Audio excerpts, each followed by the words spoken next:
Welcome to my YouTube channel. Kung bago ka lang sa channel na to at true-blooded Aldab Nation ka, tama po ang channel na pinuntahan mo. Kaya considering na po kitang bagong subscriber. At huwag mong kalimutan pindutin yung bell para lagi po kang updated sa bagong video na ilalabas ko. Salamat po sa iyong pag-click sa channel na to. Welcome back mga kaaldab. Ito na naman po ang inyong lingkod, si Mr. Destiny, at magbibigay tayo ng pinakamagandang update po ngayon sa social media. Ito na nga po ba yung sinasabi nilang comeback ng Aldab? Ito na nga po ba yung hinihintay ng fandom ng Aldab Nation? Ito yung mga katanungan mga kaaldab ng mga ilang netizen dahil nga po sa biglaang pagpunta ni Alden Richards sa birthday celebration ni Maine Mendoza, at syempre naandun din po ang Legit Dabber Cards. Alam nyo, sa totoo lang, hindi naman kumbaga malaking big deal to sa Aldab Nation dahil talaga naman pong pumupunta si Alden Richards sa birthday ni Maine. Ito na lang po yung example na naispatan po ng photo si Alden. Siguro ito na yung time para nga po sa fandom ng Aldab. Kasi hindi na po siya nagpa-picture eh. Hindi siya nagpa-picture kay Bossing, sa Legit Dabber Cards at kay Mengay kasi nga po may issue pa. Di po ba? May humahad lang pa. Gustuhin man po ni Alden Richards, hindi niya na ginawa kasi surprise nga po ito. May malaking sorpresa nga po ang gagawin ni Alden Richards para nga po sa Aldab Nation at syempre para na rin po sa Eat Bulaga. Baka may mag-react na naman dyan. Ako, ayan na naman si Mr. Destiny. Paasa na naman sa Aldab Nation. Porket pumunta si Alden Richards sa birthday ni Mengay. Kung ano-ano na naman sasabihin nito. Kung ano-ano namang kwento ang gagawin nito. Wala naman pong problema. Gaya nga ng sinasabi ko, kung ayaw nyo naman po sa channel natin, hindi naman po tayo namimilit. Di po ba? Pero lagi ko pong sinasabi, lahat po ng mga in-update ni Mr. Destiny, tumutugma at umaayon po sa social media. Kasi bago po tayo mag-react, mag-komento, binabasa po muna natin yung mga article na nakasulat. Tinitignan po muna natin kung saan anggulo nga po dapat, na kumbaga sabihin. Kasi itong pagpapakita nga po talaga ni Alden Richards nakakagulantang. Di po ba? Sa mga netizen, sa mga baguhan pa lang po, sa mga kumbaga masasabi natin na hindi fans ng Aldab. Pero kung Aldab Nation ka, sabi ko nga po sa inyo, hindi na po yan normal. Kasi alam naman po natin at sinasabi naman po sa atin na ando naman po talaga si Alden Richards. Depende na lang po sa kukunan ng picture. Hindi po siya kasi mahilig. Gaya po ng video na nakita nyo. 2 minutes. Although kung i-combine nyo nga yung mga video, nasa 8 minutes kung pagsasama-samahin. Pero dun sa 8 minutes na yun, nakita nyo po ba si Alden Richards sa video? Di po ba wala? Although marami nagpa-picture kay Alden na malalapit kay Mengay, di po ba? Pero pagdating ko sa Legit Dabber Cards, wala po kay Raisa, di po ba? Kaya ang sabi ko sa inyo, kalmado lang po kayo, kampante lang. Kasi alam nyo naman po, mga kaaldab, na may mga issue pa, may mga bagay-bagay pa na kailangan po munang tapusin. May mga point na kumbaga marami ng kwento ang lalabas. Siyempre, iniiwasan din po ni Alden Richards yan. Di po ba ayaw niya rin magkaroon ng issue about sa mga kaganapan na madadawit na naman po si Mengay at ang Legit Dabber Cards.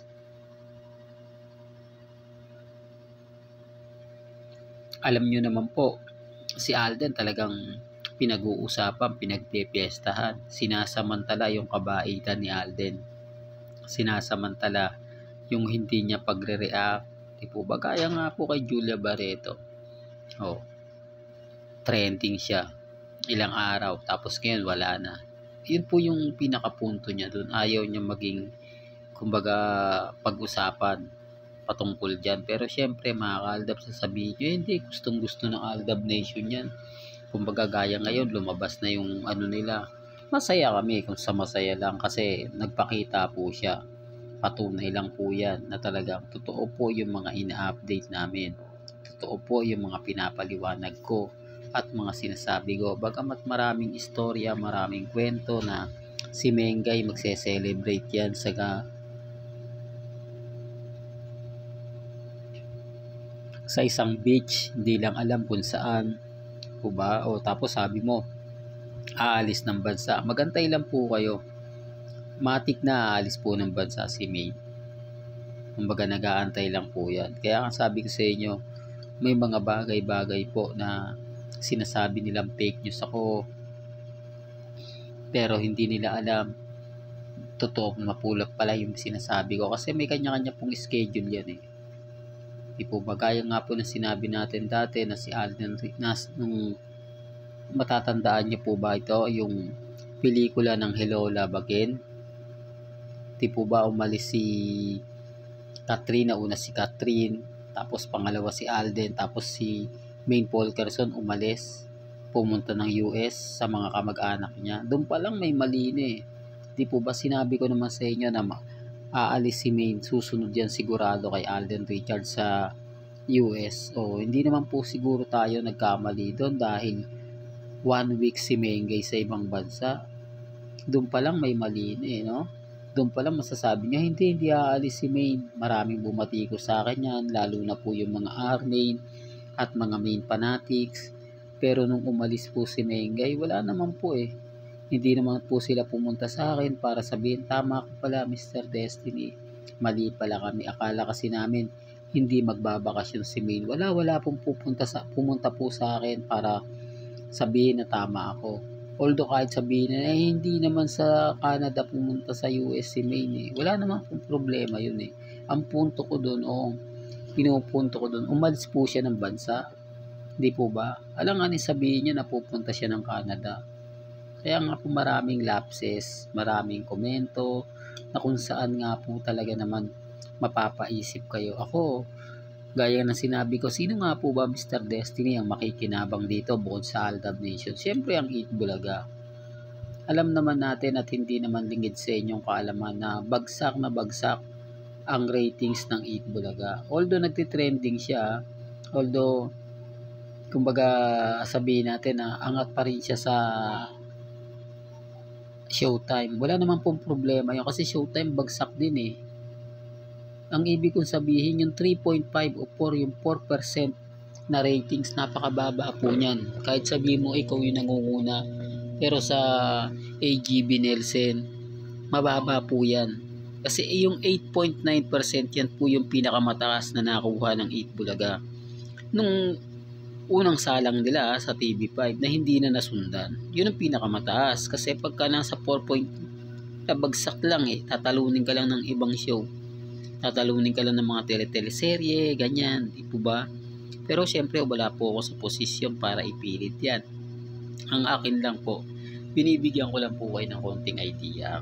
Binibigyan ko lang po kayo ng mga kaganapan na talaga naman pong mapapaisip po kayo. Sa dami kasi ng mga komento sa akin, mga pambabas, mga insulto, normal na lang po sa akin yan. Yung mga bagay na ganyan. Kaya nga po sabi ko sa inyo, sino nga po ba ang mas makikinabang? Siyempre, ang Eat Bulaga. Di po ba? Lalo na po pag nag-guest dyan si Alden Richards. Boom! Di po ba? Marami magbibigti sa puno ng kamatis. Kasi sinasabi nga po nila, imposible daw po na mag-guest si Alden Richards sa Eat Bulaga dahil nasa GMA management siya.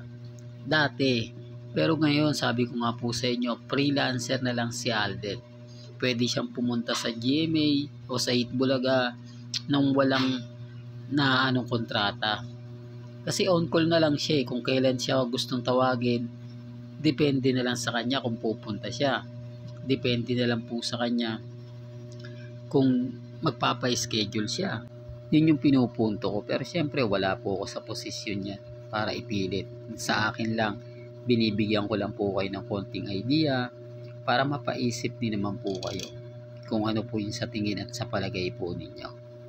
Walang dito na lang po ang ating latest updates. Kaya kung gusto nyo pa po ng pinaka-latest at sariwang update, abay tumutok lang po kayo dito po sa channel ni Mr. Destiny para updated po kayo sa mga bago at sa mga latest na i-upload po natin maya-maya lang.